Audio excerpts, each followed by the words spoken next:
Hello everyone, in today's session we are going to discuss about string. अब सबसे पहला question यहाँ पर ये आता है कि व्हाट इज स्ट्रिंग। अब स्ट्रिंग क्या होता है? तो स्ट्रिंग होता है कलेक्शन ऑफ कैरेक्टर। सपोज मुझे एक नाम स्टोर करना है राहुल, ठीक है। अब राहुल स्टोर करना है तो राहुल क्या है? मल्टीपल कैरेक्टर्स का कलेक्शन है। तो अगर मुझे इस नाम को स्टोर करना है तो उसके लिए मुझे यहाँ पर रिक्वायर्ड होगा स्ट्रिंग, ठीक है। अब यहाँ पर जो डेटा हम लोग स्टोर कर रहे हैं वो क्या है? सेम टाइप के एलिमेंट्स है। मतलब ये जो कलेक्शन है वो किसका है? कलेक्शन है कैरेक्टर्स का कलेक्शन है, मतलब सिमिलर टाइप के एलिमेंट्स का कलेक्शन है। अब अगर आपको याद हो तो इसके पहले हमने एक टॉपिक पढ़ा है एरे। तो एरे के डेफिनेशन में हमने क्या पढ़ा था कि it is a collection of similar elements, right. अब सिमिलर एलिमेंट्स के कलेक्शन के लिए ऑलरेडी हमारे पास एक टॉपिक है एरे। तो फिर नया टॉपिक स्ट्रिंग क्यों इन्वेंट किया गया? क्योंकि यहाँ पर भी क्या है? कलेक्शन ऑफ सिमिलर एलिमेंट्स है। यहाँ पर भी हम जो कलेक्शन कर रहे हैं वो किसका कर रहे हैं? सेम टाइप के एलिमेंट्स का कलेक्शन कर रहे हैं, राइट। तो अगर हमें इंटीजर वैल्यूज का कलेक्शन करना है या फिर फ्लोट वैल्यूज का कलेक्शन करना है या फिर डबल टाइप के एलिमेंट्स का कलेक्शन करना है तो हम तीनों के लिए प्रेफर करते हैं एरे। बट अगर मुझे कैरेक्टर एलिमेंट्स का कलेक्शन करना है तो उसके लिए हम कौन सा कंसेप्ट प्रेफर करते हैं? स्ट्रिंग। तो अब हमें यहाँ पर ये समझना है कि जब इंटीजर, फ्लोट और डबल के लिए हम एरे प्रेफर करते हैं तो कैरेक्टर के कलेक्शन के लिए एक डिफरेंट टॉपिक क्यों बनाया गया, ठीक है। अब यहाँ पर अगर आप देखो तो एरे और स्ट्रिंग के केस में माइनर चेंजेस है, राइट। मतलब क्रिएशन का सिंटैक्स अगर आप देखोगे तो एरे क्रिएशन का जो सिंटैक्स है वही सिंटैक्स स्ट्रिंग क्रिएशन का है। तो एरे और स्ट्रिंग में माइनर डिफरेंस है। इसकी वजह से एक नया टॉपिक इन्वेंट किया गया है स्ट्रिंग। अब वो क्या चेंजेस है तो वो हमें यहाँ पर देखना है। अब सपोज करो मुझे 5 इंटीजर वैल्यू एंटर करना है। तो कीबोर्ड से हम इनपुट कैसे देते हैं? तो सपोज फर्स्ट वैल्यू मैंने एंटर किया 10, तो 10 देन हम प्रेस करेंगे enter, then 20 again enter, then 30 then enter, 40 then enter, then 50 then enter. तो ये हमारा इनपुट देने का तरीका होगा। मतलब कीबोर्ड से हम कौन कौन सी कीज प्रेस करेंगे? 10 प्रेस करेंगे, फिर एंटर की प्रेस करेंगे, 20 प्रेस करेंगे, फिर एंटर की प्रेस करेंगे। तो एवरी नंबर के बाद हम क्या करेंगे? एंटर की प्रेस करेंगे। अब जैसे मैंने यहाँ पर इंटीजर वैल्यूज एंटर करी, सेम वे में हम फ्लोट वैल्यूज भी एंटर करेंगे, सेम वे में हम डबल टाइप की वैल्यूज भी एंटर करेंगे। बट अगर मुझे 5 कैरेक्टर एंटर करना है, जैसे मुझे नेम स्टोर करना है राहुल, तो मैं इनपुट जब दूंगी तो इनपुट किस तरीके से हम देंगे? तो RAHUL, ये हम पूरा नेम एंटर कर देंगे, मतलब सारे कैरेक्टर्स हम एंटर कर देंगे, उसके बाद प्रेस करेंगे एंटर की। तो यहाँ पर अगर आप देखो तो इनपुट लेने का जो तरीका है वो इंटीजर, फ्लोट और डबल के केस में सेम है, बट कैरेक्टर के केस में इनपुट लेने का तरीका डिफरेंट है। कभी भी हम कैरेक्टर्स का जब कलेक्शन एंटर करते हैं, जैसे कि किसी का नेम एंटर करना है या फिर एड्रेस एंटर करना है, तो हम हर एक कैरेक्टर के बाद एंटर की प्रेस नहीं करते। जैसे कि इंटीजर के केस में 10 के बाद एंटर दिया, 20 के बाद एंटर दिया, बट यहाँ पर नाम में ऐसा नहीं होता है कि आर के बाद एंटर, ए के बाद एंटर, एच के बाद एंटर। हम ऐसा इनपुट नहीं देते हैं। इनपुट कैसे देते हैं हम लोग? RAHUL, देन फिर लास्ट में एंटर देते हैं। तो दोनों केस में इनपुट देने का जो तरीका है वो क्या है? डिफरेंट है, राइट। अब यहाँ पर जब हम लोग इनपुट दे रहे हैं तो इस केस में कंसोल से 1 बाय 1 वैल्यू पिक होगी। बट इस केस में क्या होना चाहिए? At a time multiple characters console से पिक होना चाहिए। मतलब कंसोल पे जब मैं ये नाम एंटर करूंगी तो कंसोल से जब ये डेटा रीड होगा तो ये सारा का सारा डेटा एक बार में रीड होके मेमोरी में स्टोर होना चाहिए, ठीक है। तो ये डिफरेंस यहाँ पर है, ठीक है। अब जैसे कि हमने एरे के केस में पढ़ा था कि हम क्या करते हैं? एक लूप एंटर करते हैं और लूप के थ्रू डेटा स्टोर करते हैं। जैसे कि यहाँ पर मुझे 5 एलिमेंट्स एंटर करना है एरे में, तो हम इस तरीके से एक लूप अप्लाई करते हैं और लूप के अंदर डेटा क्या करते हैं? स्कैन करते हैं, ठीक है। तो अब जैसे मुझे इंटीजर 5 वैल्यू एंटर करना है, तो हम लूप कितनी बार चलाएँगे? 5 टाइम्स लूप इटरेट करेंगे और यहाँ पर 1 बाय 1 वैल्यू पिक होगा और इस एरे में 1 बाय 1 5 वैल्यू स्टोर हो जाएगी, ठीक है? बट अगर हमें बोला गया कि किसी का नाम एंटर करना है, राइट?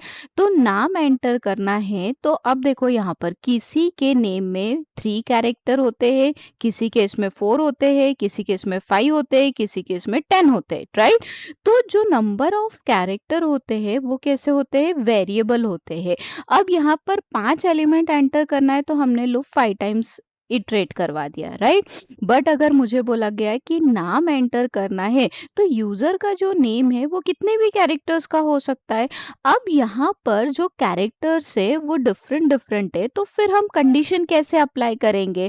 जैसे कि मुझे किसी पर्सन का नेम स्कैन करना है, तो यहाँ पर हमने जीरो से लूप स्टार्ट तो कर दिया, बट उसे एंड कहाँ पर करेंगे? क्योंकि जो नंबर ऑफ कैरेक्टर है वो हर एक के नाम में कैसे होते हैं? डिफरेंट होते हैं। तो स्ट्रिंग के केस में अगर हम लूप अप्लाई करने जाएंगे, तो यहाँ पर कंडीशन मेंशन करने के लिए प्रॉब्लम आएगा, क्योंकि स्टार्ट तो हम जीरो से कर देंगे, बट हमें ये नहीं पता है कि यूजर जो नेम एंटर करने वाला है उसका लेंथ क्या है, वो कितने कैरेक्टर्स का नेम एंटर करने वाला है। तो यहाँ पर हम इस तरीके से hard coded fix condition apply नहीं कर सकते। चलो, अब हमने डिसाइड किया कि ठीक है, हम क्या करेंगे, पहले यूजर से उसके नाम का लेंथ ले लेंगे। यूजर जब उसके नाम का लेंथ एंटर कर देगा, तो उस लेंथ तक का लूप हम क्या करेंगे, यहाँ पर इटरेट कर देंगे, तो हमारा प्रॉब्लम सॉल्व हो जाएगा। ठीक है, चलो, अब यूजर से अगर एक नेम लेना है या दो नेम लेना है तो ठीक है, हम ऐसा कर सकते हैं। बट सपोज करो कि एक कंपनी में 1000 एम्प्लॉय है और किसी को 1000 एम्प्लॉय के नेम्स एंटर करने हैं, तो क्या हर बार हम हर एक एम्प्लॉय का नाम का पहले लेंथ पूछेंगे और उसके बाद में फिर उसका नाम एंटर करवाएंगे क्या? जस्ट इमेजिन कि यही टास्क आपको कंप्लीट करना है, कि आपको क्या करना है, 1000 एम्प्लॉय का डेटा स्टोर करना है, 1000 एम्प्लॉयज के नेम एंटर करना है। अब आप जब एंटर करने जा रहे हो, तो पहले हर एक के नाम के कैरेक्टर्स काउंट करना है, वो एंटर करना है, उसके बाद नाम एंटर करना है। तो इस तरीके का प्रोसेस अगर आपको करने के लिए बोला गया, तो आफ्टर सम टाइम क्या होगा कि इरिटेशन होने लगेगा कि यार हर एक के नाम के कैरेक्टर्स मुझे काउंट करके एंटर करना पड़ रहा है, फिर डेटा एंटर करना पड़ रहा है, नेम एंटर करना पड़ रहा है। तो ये प्रोसेस इरिटेटिंग रहेगी। तो इसके लिए फिर सॉल्यूशन निकाला गया स्ट्रिंग, राइट? तो स्ट्रिंग क्या करता है, हमें इन दोनों प्रॉब्लम्स का सॉल्यूशन देता है। मतलब जब आप डेटा एंटर करोगे, तो हर एक कैरेक्टर के बाद आपको एंटर प्रेस करने की ज़रूरत नहीं है। आप एट ए टाइम पूरा डेटा एंटर करने के बाद एंटर की प्रेस कर सकते हो, और ना ही आपको यहाँ पर कहीं पे लूप लगाने की ज़रूरत है या कहीं पे कंडीशन अप्लाई करने की ज़रूरत है, अगर आपको स्ट्रिंग को मेमोरी में स्टोर करना है तो। ठीक है, तो ये जो प्रॉब्लम्स है, इन दोनों प्रॉब्लम का सॉल्यूशन हमें कहाँ पर मिलता है, स्ट्रिंग में मिलता है। तो एरे के कंपेयर में ये दो माइनर चेंजेस है कैरेक्टर के केस में, इसलिए कैरेक्टर के कलेक्शन के लिए एक अलग से टॉपिक इन्वेंट किया गया, स्ट्रिंग। आई होप यहाँ तक के सारे पॉइंट सभी को क्लियर होंगे। अब अगर हमें स्ट्रिंग क्रिएट करना है, तो हम कैसे क्रिएट करेंगे? तो स्ट्रिंग क्रिएशन का सिंटैक्स एग्जैक्टली वही है जो कि एरे का है। ऑलमोस्ट सारी चीजें अगर हम देखें, तो एरे के केस में जो है प्रोसेस, वही प्रोसेस स्ट्रिंग के केस में भी अप्लाई होती है। बस ये जो माइनर चेंजेस अभी हमने देखे, वही यहाँ पर डिफरेंट है। ठीक है, अब स्ट्रिंग क्रिएट करना है, तो कैसे हम करेंगे? तो देखो, एरे के केस में हमने सिंटैक्स क्या देखा था? फर्स्ट हम मेंशन करते हैं डेटा टाइप, देन फिर हम मेंशन करते हैं एरे का नेम, देन ब्रैकेट में हम देते हैं साइज, ठीक है, देन सेमीकोलन। तो ये हमने एरे क्रिएशन का सिंटैक्स देखा था। अब स्ट्रिंग क्रिएशन के लिए भी हम सेम सिंटैक्स फॉलो करेंगे। अब डेटा टाइप क्या है, तो क्या डेटा टाइप है? एरे का नेम, तो एरे का नेम मतलब यहाँ पर हम मेंशन करेंगे स्ट्रिंग का नेम, तो जैसे मैंने स्ट्रिंग का नेम दे दिया str। नेसेसरी नहीं कि आप स्ट्रिंग का नेम str ही दो, आप कोई और नाम भी दे सकते हो। देन फिर हमें यहाँ पर मेंशन करना है साइज, तो यहाँ पर मैंने मेंशन कर दिया साइज 6। ठीक है, अब यहाँ पर क्या होगा, 6 कैरेक्टर का एक स्ट्रिंग क्रिएट होगा। ठीक है, तो अब 6 कैरेक्टर का एक स्ट्रिंग क्रिएट होगा तो मेमोरी एलोकेशन किस तरीके से होगा, तो यहाँ पर कंपाइलर जैसे एरे के केस में मेमोरी एलोकेट करता है, सेम वे में यहाँ पर मेमोरी एलोकेट होगा। मतलब कंटिन्यूअस मेमोरी एलोकेशन होगा। हर एक ब्लॉक को एक्सेस करने के लिए यहाँ पर इंडेक्स प्रेजेंट होंगे, तो 0 1 2 3 4 एंड 5। तो स्ट्रिंग का लेंथ कितना है, 6 है, तो जो भी आप साइज दोगे उससे लेस वन लास्ट इंडेक्स होगा। ठीक है, स्टार्ट 0 से होगा एंड -1 तक के जाएगा। तो एग्जैक्टली सेम वही चीज है जो हमने एरे के केस में पढ़ी है। देन एरे के केस में हमने पढ़ा था कि multiple memory have a single name, तो यहाँ पर भी स्ट्रिंग के केस में मल्टीपल मेमोरीज रहेगी और उसका एक कॉमन नेम रहेगा। ठीक है, अब जो मेमोरी एलोकेशन रहेगा वो कैसे रहेगा, कंटिन्यूअस रहेगा।